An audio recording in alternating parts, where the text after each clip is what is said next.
어젯밤부터 오늘 오전 지금까지 아마도 박근혜 대통령이 한 인터넷 방송과 했던 인터뷰, 이 내용 갖고 얘기들 많이 하실 것 같습니다.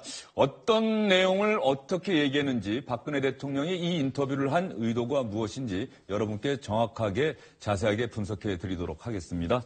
이 자리에 최창렬 용인대 교수 그리고 미래전략개발연구소의 김우석 부소장 나오셨습니다. 두 분 어서 오십시오. 네, 안녕하세요. SBS 보도국 정치부의 원일이 선임 기자도 함께합니다. 어서 오세요. 안녕하십니까. 먼저 원 기자에게 잠깐 여쭤볼까요? 네.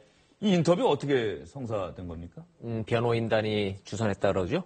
그러니까 뭐 제일 당황스러웠던 건 이제 청와대 출입 기자들인데 청와대 출입 기자들이 이런 식의 어떤 형태로든지 대통령이 메시지를 전달하는 거에 대해서 기다리고 있었어요. 왜냐하면 1월 1일 날 신년 간담회를 했고 설 연휴 전에 어떤 형태로든지 메시지를 전달할 기회를 갖겠다고 해서 그걸 기다리고 있었는데 정작 청와대 출입 기자들은 빼고 바깥에 있는 보수 농객이 운영하는 1인 인터넷 매체를 선택을 했죠. 지금 화면 나오죠. 즉 1인 인터넷 매체를 골라서 1시간 넘게 인터뷰를 했죠. 근데 저기 이제 우리 잘 알지만 저런 인터뷰 일정 잡고 녹화하고 이렇게 하려면은 최소한 한 사나흘 정도는 이제 이거 의사 전달이 왔다 갔다 해야 되는데 아무도 전혀 몰랐어요. 그러니까 변호인단이 이런 식으로 합시다라고 대통령한테 건의를 했고 대통령이 이걸 수용을 해서 한 사나흘 전부터 최소한 이게 진행이 됐는데 아무도 몰랐다는 후문입니다.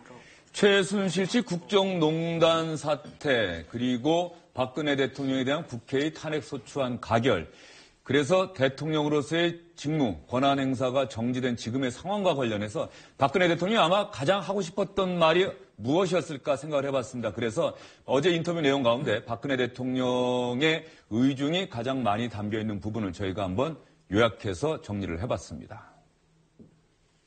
그런 약물에는 근처에 가본 적도 없고 저는 그런 허황된 얘기들을 들으면서 어떤 생각을 했냐 하면 대통령을 끌어내리고 탄핵시키기 위해서 그토록 어마어마한 거짓말을 만들어내야만 했다고 한다면 그 탄핵 근거가 얼마나 취약한 건가.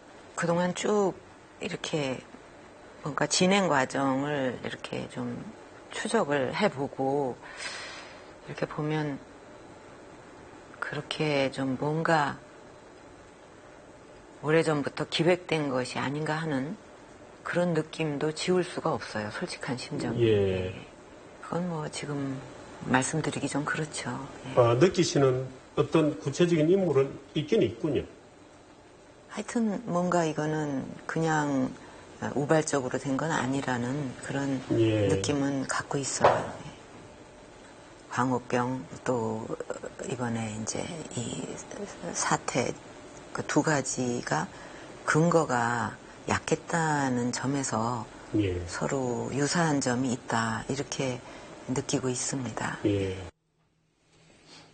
약물, 굿 이런 건 거짓말, 그래서 탄핵 근거는 취약하다. 그리고 누군가가 오래전부터 기획된 것이 아닌가. 그런데 그 누군가가 누구인지는 지금 말씀드리기가 좀 그렇다.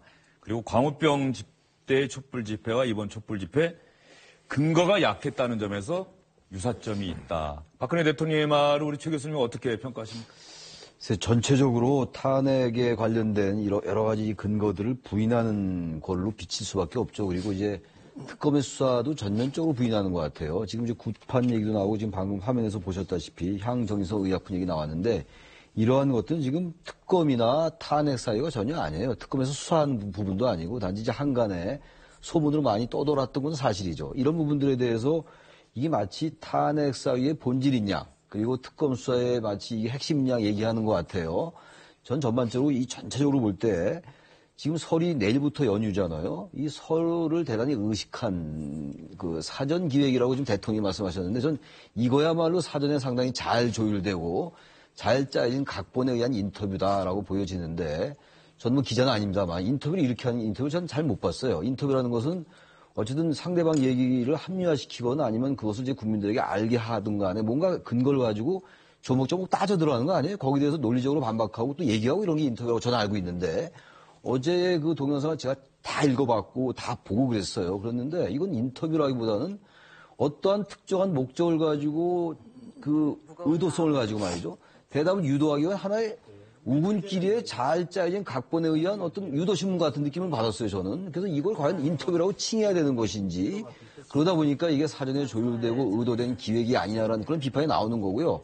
또 하나는 이게 생방송이 아니었잖아요. 그리고 어떤 그 취임 이후에 지금 처음이에요. 제가 알기로는 언론 매체와 인터뷰를 단독으로 갖는 건 말이죠. 이러다 보니까 어제 최순실씨가 뭐 고함 지르고 고성 지르고 이랬잖아요. 그런 것과 관련해가지고 뭔가 전체적으로 무슨 어떤 뭐 이른바 보이지 않는 손 이런 얘기 많이 나왔는데 그런 부분들에 의해서 이런 어떤 전체적인 조율이 있는 것이 아닌가. 그래도 오늘 이경재 변호사가 또 특검에 강압수사가 있었다라고 얘기를 했었잖아요. 기자회견을. 전체적으로 같은 맥락이라고 보여지고 그래서 어쨌든 여론전 또 장외에서 국민들에게 또 동정심 유발하기 위한 이런 탄핵 심리도 지어나오고 이런 아주 전략적이다, 아주 전술적이다 이런 전 느낌을 받았습니다. 김우석 부소장께는 그런 질문 한번 드리고 싶네요. 사실 음모론이라고 하는 게 어떤 상황이 벌어지고 나면은 사실은 그게 사실 여부와 상관없이 이렇게 저렇게 기획돼서 누군가 이런 의도를 했을 거야라고 하는데 어떤 면에서 보면 박근혜 대통령이 공개적으로 음모론을 제기한 듯한 느낌도 있어요. 누군가가 오래전부터 기획해왔다. 이 탄핵 국정농단 사건. 이게 누군가 기획했다는 대통령의 말이 무언지. 음모론이 요새 너무나 많아가지고 그 양쪽에서 다 음모론을 얘기를 해요. 그리고 이게 그 굉장히 사전에 기획돼 있는 사건이다라고 얘기하는 그 형태도 인터뷰도 굉장히 기획돼 있다 이렇게 평가들을 하는 거 아니겠습니까? 그래서 양쪽에서 음모론을 다 얘기하고 또는 한쪽 또 양쪽에서 다 기획된 무엇인가를 주장하고 있는 거죠. 그런 면에서 뒤에 불순한 의도가 있다라고 하는 얘기들을 같이 하는 거예요. 그런데 지금 이 상황에서도 국민들이 보기엔 혼란스러운 게 이게 정황과 느낌이라고 하는 두 개가 같이 있어요. 지금 특검이나 그 헌재나 이런 또는 언론에서는 이런 정황이 있어서 거의 합리적인 추론에 의하면 이렇다라고 하는 결론이 있는데 실제로 법리적으로는 좀 허점들이 많은 것도 사실이고 그런데 지금 대통령께서 말씀하시는 그 느낌이라고 하는 게 과연 실체가 있는 거냐라고 하는 부분도 그 문제가 될 수 있는 거죠. 그래서 지금 정황과 느낌 그리고 요새 대선 주자들 보면 뭐 사실상 출마 선언한 거다 이렇게 불확실한 것들이 너무나 많은 거예요. 이런 상황을 누가 만들었느냐? 바로 대통령이 만들었다. 그래서 결국 이 모든 책임은 결국 대통령이 지고 갈 수밖에 없는 거 아닌가 이런 생각이 들고 실제로 음모론이 있었다 이런 얘기를 하기 전에 이건 그 좀 반성을 하고 좀 국민들한테 뭐 정황을 얘기하고 이런 것들을 좀 기대한 거 아니겠습니까? 국민들이 보기에는. 그런데 전체적으로 보면은 너무 아전인수와 경광부회로 이게 일관돼 있지 않나 이런 생각이 드네요. 네. 박근혜 대통령의 인터뷰 내용 사실 뭐 전문을 다 보신 분들은 많지 않을 것 같습니다. 뭐 신문 보도나 또 방송에서 부분 이렇게 정리해서 보여드린 거 아마 보셨을 것 같은데 저희 방송 보시면은 아마 대충 1시간 넘는 내용 그 중에 핵심되는 부분만 여러분께 골라서 전해드리니까 보시면 이해가 잘 되실 겁니다. 박근혜 대통령 자신을 둘러싼 소문, 루머에 대해서도 직설적으로 반박을 했습니다. 불쾌한 심정도 그대로 드러내기도 했습니다. 나라 품격 떨어지는 얘기 글쎄요. 한마디로 민망스럽게 그지없는 얘기들이 요즘은 그냥 뭐 아무것도 아닌 것 같이 그래서 전에 같으면 어떻게 입에 그런 얘기를 담어 사람이 인격이 있는데 그만큼 뭔가 이게 잘못 돌아가고 있다는 증거입니다. 그런 일은 있을 수 없는 일이고 자꾸 품격 떨어지는 얘기만 정말 참 끔찍한 거짓말도 맹간해야지. 그렇게 저질스러운 거짓말이 난무하는 이게 건전한 이 분위기인가 하는 회의가 많이 들어요. 이제 그렇게 뭐 드라마를 많이 볼 시간은 없고 또 뭐 그런 식으로 시간을 보냈다 그러면 지금까지 뭐 여러 가지 일들을 해왔는데 그 일들을 해낼 수가 없었겠죠. 막 바람이 불면은 그때도 수없이 그게 아니다 하고 정정 보도 요청도 하고 그게 아니라고 얘기도 하고 기자회견에서도 얘기하고 그래도 뭔가 이거는 이렇게 돼야 돼 하고 딱 짠 어떤 프레임 바깥의 얘기는 전혀 받아들이지 않는 그런 그 풍조가 있습니다. 처음에 이제 그렇게 됐을 때 무슨 얘기를 해도 그건 다 아니야 하는 그런 그 바람이 아주 우리나라는 강하죠. 지금 들으신 부분은 자신을 둘러싼 소문들에 대해서 조목조목 반박하는 내용입니다. 그러다 보니까 말이 좀 긴데요. 박근혜 대통령 또 다른 부분에 대한 질문이 나오니까 이번 내용 한번 보세요. 아주 짧게 필요한 말만 합니다. 모르는 일이죠. 그럼 대통령께서 모르셨어요. 예. 좀 느끼셨습니까? 그 전혀 전에? 고용태라는 이름조차도 그 존재조차도 알지를 못했습니다. 그래서 개성공단도 우선 최순실이 잡습니다. 어이가 없죠. 예. 정말 어이가 없는 얘기들이 언제 출석을 하시게 됩니까? 그건 아니죠. 아직 검토된 바 없습니다. 예. 특검은 어떻게 됩니까? 그거는 조사에 임하려고 하고 있습니다. 그러니까 그런 일정이라든가 예. 또 그런 부분에 대해서는 이제 지금 조율을 예. 하고 있습니다. 나라의 국가의 품격이 떨어지는 얘기다. 그리고 꽉 짠 프레임 바깥의 이야기는 전혀 들으려고 하지 않는다. 이런 얘기는 어떻게 보면 언론 보도에 대한 어떤 불만이나 비판적인 생각을 보여주는 것 같기도 하고요. 같은 게 아니라 그 얘기죠. 언론이 내 얘기는 들으려 하지 않았고 딱 짜여진 프레임 속에서 끌고 갔다라는 거죠. 그러니까 지금 저도 최 교수님 의견에 동의하는 것이 인터뷰라고 칭하기 좀 형식적으로 내용적으로 좀 문제가 좀 있죠. 그러니까 저널리즘을 전공을 하고 27년째 언론에서 인터뷰로 업을 해서 살아온 제 입장에서 이걸 인터뷰라고 칭하기 동의하기 어렵습니다. 일단 첫째적인 이유는 박근혜 대통령이 저런 인터뷰라는 형식을 통해서 말하고자 했던 메시지는 한마디로 정리를 하면 기획 음모예요. 그렇죠? 이 모든 탄핵 과정도 기획 음모에 의해서 진행되어 왔고 그 와중에서 계속 진행되고 있는 언론의 보도는 딱 짜여진 프레임 속에서 모든 기자들이 나의 얘기는 들었지 않고 짜여진 프레임 속에서 지금 움직이고 있더라는 지금 그 메시지를 지금 전달을 지금 하고 있는 겁니다. 근데 두 가지 점에서 저런 인터뷰 내용 그 형식을 빌은 그런 메시지 전달에서 두 가지 문제점을 저는 지적을 하고 싶어요. 첫째는 루머와 소문에 대한 본인의 해명은 저건 권리이기도 해요. 가능합니다. 거기에 대해서는 충실히 전해졌어요. 그러나 지금 인터뷰라 하면 그 안에 담겨야 되는 이 국가적 불행한 사태에 대한 국정농단에 대한 그런 법적 문제, 이런 지금까지 해왔던 문제에 대해서 계속 물고 늘어가는 추가 질문이 없어요. 예를 들어서 그 블랙리스트에서 몰랐습니다라고 해서 딱 잘라 말했으면 그 다음에는 그러면 그 김기춘 실장과 조윤선 장관이 인정했던 그 블랙리스트의 존재에 대해서는 어떻게 된 겁니까? 물어봐야 되는 거고 정호성 그런 비서관이 가지고 있던 녹음 파일에 대해서는 어떻게 그건 뭡니까라고 추가 질문이 이어져야지 그 인터뷰가 되는 거거든요. 그러니까 결국은 이 기획 음모라는 이 메시지를 뒷받침하기 위한 짜여진 인터뷰 형식의 메시지 전달이다 이렇게 볼 수밖에 없는 거죠. 인터뷰라고 부르기에 참 민망한 인터뷰였다라고 하는 생각들을 보여주고 계신데 김우석 부소장 일단 이거 한번 물어볼게요. 조금 전에 단답형으로 대답한 부분들 있잖아요. 네. 그 부분은 어떻게 보면은 탄핵 심판과 또는 재판과 연관이 돼 있을 수도 있는데 그 부분에 대해서는 왜 이렇게 길게 얘기하지 않고 짧게 대답했을까요? 재판에 불리한 증거가 멘트로 남으면 안 되는 거 아니겠습니까? 그런 경우에는 아주 짧고 명확하게 입장만 얘기하고 그렇게 빠지는 그런 걸로 보여지는데 지금 문제는 아까 말씀하셨던 것들이 지금 잘 짜여져 있다. 인터뷰 자체가 그렇게 얘기를 하는데 사실 이런 부분들은 트럼프가 요새 트위터 정치를 많이 하지 않습니까? 그거를 연상시키는 거예요. 지금 기존에 있는 언론들에 대한 불신이 굉장히 이게 높다 보니까 그래도 좀 본인의 메시지를 잘 전달해 줄 수 있는 방법이 뭔가 이런 생각을 하면서 결국 1인 미디어인 인터넷 매체 그리고 보수 논객이라고 하는 정규재 씨 이렇게 해가지고 결국 섭외해서 본인이 하고 싶은 얘기를 다 한 거죠.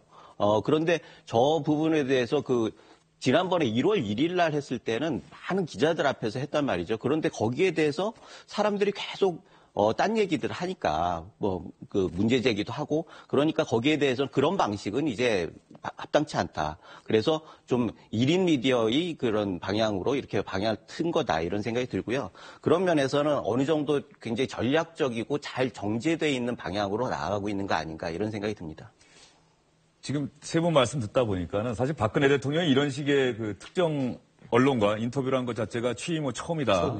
이런 얘기도 있는데 왜 재임 기간에 탄핵 소추라고 하는 이런 불행한 사태가 오기 전에는 이렇게 언론과 소통하지 않았는지 왜 이제서야 이런 소통을 하게 됐는지 지금은 일단 굉장히 절박함이 있는 것 같아요. 지금 탄핵 시기가 의외로 빨라질 것 같고, 물론 뭐 인용이 될지 기각이 될지 뭐 단정할 수는 없겠습니다만, 뭐 인용적으로 가리라고 보는 게 기정사실화되는 분위기니까, 이러다 보니까 어쨌든 구속은 면하겠다는 생각이 좀 있는 것 같습니다. 왜냐하면 특검보다는 탄핵이 만약에 인용이 빨리 돼버리면 구속될 가능성이 높거든요. 근데 특검 기간은 일단 2월 28일까지잖아요. 현재 박영수 특검은 아무튼 더 이상 연장하지 않겠다라는 게 기본인 것 같아요. 나중은 봐야지 알겠습니다만.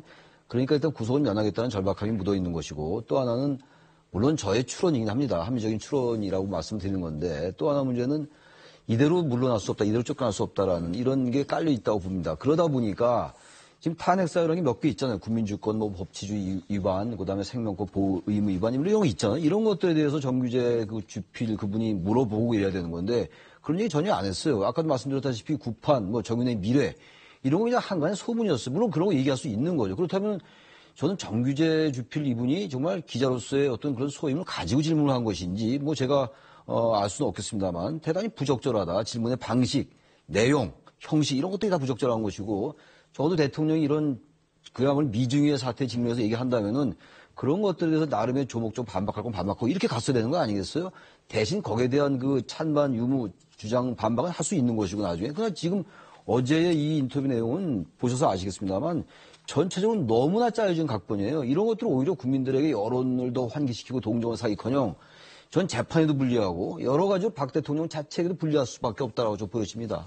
네. 계속해서 박근혜 대통령 인터뷰 내용 여러분께 전해드려야 할 것 같습니다. 일단 또 하나의 관심사는 최순실 씨와의 관계에 대해서 박근혜 대통령이 어떻게 언급했느냐 하는 부분인데요. 박근혜 대통령이 최 씨에 대해서 얘기하다가 일정 부분 조금 앞뒤가 맞지 않는 듯한 얘기를 한 인상이 상당히 강하다 이런 평가가 나오고 있습니다. 대통령에게 준 것과도 같다. 라는 논리를 전개했거든요. 혹시 뭐 은행 계좌를 같이 쓰신다든지. 그런 거 없고요. 그 자체도 또 말도 안 되는 거짓말입니다. 예. 그래서 어떻게 희한하게 경제 공동체라는 말을 만들어냈는데 그거는 엮어도 너무 어거지로 엮은 거고요. 예. 말이 안 되는 얘기들이죠. 없어요. 예. 문화 쪽이 좀 있었죠. 그렇다고 해도 거기서 추천을 했다고 해서 되는 건 아니고 추천할 수는 있죠. 그러나 이제 그것도 검증이라는 과정을 거쳐서 되는 거지. 오랜 시간 알아왔고 또 뭐 저 혼자 이렇게 지내니까 또 뭐 이렇게 좀 소소하게 그렇게 좀 심부름도 해주고 그런 도와줄 일이 있는데 그거를 그냥 충실히 도와준 사람으로 이제 생각을 합니다. 근데 이번에 이제 이런 전개되는 일을 통해서 내가 몰랐던 일들이 많이 있었구나. 그래서 이렇게 사익을 어떻게 했다 하는 이제 그런 얘기도 있다고, 그런 일도 있다고 하니 그런 부분에 있어서는 참 그런 거를 몰랐던 거, 그런 거에 대한 그 불찰에 대해서 좀 많이 그 마음이 좀 상하고 있습니다. 이 부분도 조금 있다가 세 분과 한번 함께 얘기를 나눠보도록 하고요. 박근혜 대통령이 또 하나 촛불 집회와 태극기 집회 요즘 주말마다 벌어지고 있는데 태극기 집회에 대해서 상당히 이분들이 왜 이렇게 나와서 고생하시나 이렇게 또 얘기를 하셨고 촛불 집회보다 더 많은 인원이 참석했다 이런 표현도 했습니다. 지금 이제 그 촛불 시위의 2배도 넘는 정도로 정말 열성을 갖고 많은 분들이 참여하신다고 이제 듣고 있는데 그분들이 왜 저렇게 눈도 날리고 또 날씨도 춥고 그런데도 불구하고 저렇게 계속 많이 나오시게 됐는가. 그거는 자유민주주의 체제를 수호해야 된다. 또 법치를 지켜야 된다. 그런 것 때문에 그냥 여러 가지 고생도 무릅쓰고 이렇게 나오신다는 것을 생각할 때 그 가슴이 좀 미어지는 그런 심정입니다. 그러니까 장관으로 재직할 때의 말과 또 퇴임한 후의 말이 달라지는 거 좀 개탄스러운 일이라고 생각합니다. 여성 대통령이 아니면 또 여성 아니면 그런 그 비하를 받을 이유가 없겠죠. 그 여성 비하라고 생각을 합니다. 이번에 이제 이런 뭐 여성 비하에다가 뭐 난리도 아니잖아요. 예. 이제 그런 거를 다 볼 거 아니겠습니까? 외국에서도. 그러면 그동안에 그 한국에 대해서 가졌던 그런 이미지가 많이 무너졌을 거라고 생각이 됩니다. 예. ông 기자, 제가 네. 그 최순실 씨 관련해서 얘기할 때 눈에 딱 띄는 게요. 소소하게 심부름도 해주고 도와줄 일 충실히 도와준 사람이다라고 최 씨를 약간 이렇게 격하하는 그런 얘기를 했는데 보면 문학의 인사 추천했다. 네. 언론 연설문과 홍보 이런 부분에서는 했다. 이 얘기는 조금 앞뒤가 맞지 않는 거 아닌가 싶은 생각이 좀 앞뒤가 들어요. 많지 않지만 그건 그동안에 여러 차례 얘기를 했었죠. 인간적으로 너무 가까웠다는 거잖아요. 그리고 지금 오늘은 빠져있지만 혼자 사는 나한테 내가 뭘 할 수 없는 그런 할 수 없는 일들을 도와줬던 그런 사사로운 인연. 따라서 이것은 꼭 그렇게 하대하고 밑에서 이렇게 부리던 사람이기도 했지만 나의 그런 의견을 구할 수 있지 않느냐. 법적으로 뭐가 문제냐라는 복선이 좀 깔린 문제예요. 그래서 지금 이제 여러 가지 이제 얘기가 나오고 있는데 그냥 하는 얘기는 아닌 거고요. 저 나름대로 다 이유가 있어요. 특히 저 촛불 집회보다 태극기 집회가 막 이렇게 더 덮여서 이게 지금 저 시위대가 더 많아지고 저 탄핵 반대 시위대가 더 많아지고 있다는 거는 그냥 저 대통령이 그냥 하는 얘기가 아니고요. 제가 청와대에 있는 사람한테 들은 얘기가 있어요. 제가 언젠가 한번 말씀드렸죠. 대통령이 최근에 최순실을 못 만나니까 홍정민을 만난다고 해서 홍정민이 실명이 아니고 홍보수석, 정무수석, 민정수석을 해서 홍정민이만 만난다는 거예요. 이거 다행스러운 일이죠. 그런데 그 홍정민 수석들이 그거 보고를 했다는 거예요. 그때 그 당시에 어떤 통계를 위해서 어떤 근거를 가지고 얘기했는지 모르지만 분명히 대통령을 위로하는 차원에서 최근에는 이제 저 주말마다 저 태극기 집회가 촛불 집회를 보다 숫자가 더 많아지고 있습니다. 이런 보고를 했다는 거예요. 그러니까 대통령이 그런 보고를 받으니까 저런 말을 하는 거거든요. 지금 그러니까 괜히 하는 얘기는 아니라는 겁니다. 저게. 그러니까 주변에 있는 청와대 지금 참모들이 이런 어떤 그 대통령의 상황 인식에 대해서 정확한 보고나 어떤 상황 인식에 대한 토론이나 이런 것이 아니라 일방적으로 지시하고 일방적으로 수용하고 거기에 맞는 대답하고 이런 문답이라는 분위기를 충분히 가늠할 수 있는 ông 기자 거죠. 얘기를 그렇게 들었다고 하더라도 수석들을 이렇게 보고한다고 하더라도 대통령도 신문도 보고 텔레비전 뉴스도 볼 거 아닙니까? 아니 지금 신문 방송에서는 지금 다 기자들이 짜여진 프레임에 딱 맞춰가지고 딱 하고 싶은 얘기만 하고 내 얘기는 전혀 듣지 않는다는 게 지금 대통령의 언론에 대한 기본 인식이잖아요. 그러니까 그건 언론에 나오는 것은 전부 다 거짓이고 그렇게 참모들이 그렇게 보고를 해주면 그것이 진실인 거죠. 그러니까 대통령이 지금 이 상황에서 대한민국이 어디로 가고 있고 대한민국의 현 상황이 무엇이 지금 진행되고 있느냐에 대한 인식이 얼마나 우리하고 이게 이 많은 국민들하고 이 괴리감이 있는지를 좀 여실히 보여주는 그 단면이에요. ông 기자 얘기 듣다 보니까 좀 차분하게 진행을 하려고 애를 쓰고 있는데 살짝 저도 이제 조금씩 올라오기 시작하는데 어쨌든 간에 그 최 교수님 보시기에 대통령의 상황 인식은 어쨌든 보통의 많은 사람들과는 참 많이 다르다. 이런 느낌을 들죠. 예. 전 뭐 이 지금 촛불 집회 숫자도 숫자입니다만 저기 아까 화면에 나오지 않았어요. 조윤선 전 장관에 대해서 뇌물죄도 아닌데 구속까지 시켜야 되느냐 이런 얘기를 분명히 했어요. 제가 어제 봤습니다. 저는 그런 인식이 대단히 문제가 있다고 봐요. 그렇다면 뇌물죄는 분명히 이제 문제가 있다는 인식은 하는 거고 대통령이 뇌물죄도 아닌데 왜 구속하느냐 얘기는 그 블랙리스트라든지 특정 지원에서 배제하는 거에 대해서 별로 문제가 없다라고 보는 거거든요. 어마어마하게 문제가 있는 거죠. 그야말로 이건 국정인 지도자가 아니더라도 그러니까 전반적으로 이런 인식을 저변에 깔고 있기 때문에 어떤 합리적이고 이성적이고 논리적으로 접근해가지고 조목조목 반박하기에 대단히 힘이 들어요, 솔직히. 모든 게 다 이런 식으로 접근하고 있기 때문에. 그러다 보니까 이 대통령이 물론 뭐 자신을 변호하고 방어하기 위해서 아까 제가 뭐 절박하지 않냐 이런 말씀 드렸습니다만 그렇다 하더라도 아무리 대통령의 입장을 이해하려 노력하는 국민들이라 하더라도 뭐 그런 국민도 있지 않겠습니까?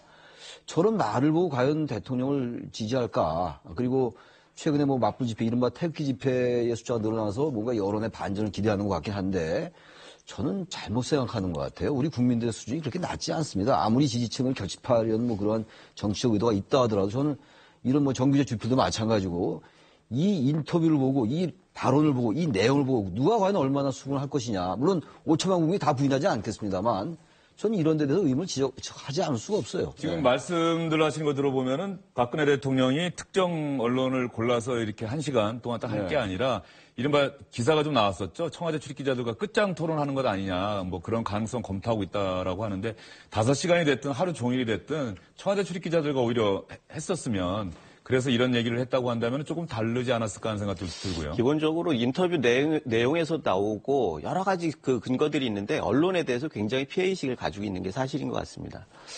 그래서 사실 뭐 1인 매체는 사실 코드가 맞는 매체가 아니겠습니까? 그러면은 거기에 대해서는 뭐 사전에 이렇게 서로 그 소통하고 이런 부분들이 필요 없이 서로 이해가 마저 떨어지니까 결국 그렇게 갈 수밖에 없는 건데, 이 언론 불신이라고 하는 게 아까 태극기 집회하고 촛불 집회 그거에 대해서도 똑같이 드러나는 거예요.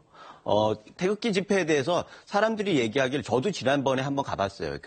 계속 촛불 집회 쪽에 이렇게 인원만 이렇게 보다가 제가 주말마다 마침 거기에서 방송 기회가 있어가지고 항상 거기는 지나왔는데 태극기 집회는 사람들이 이상하게 태극기 집회 사람들이 많이 온다 그래가지고 지난주에 한번 가봤어요. 대한문 앞인가요? 덕수궁 앞에.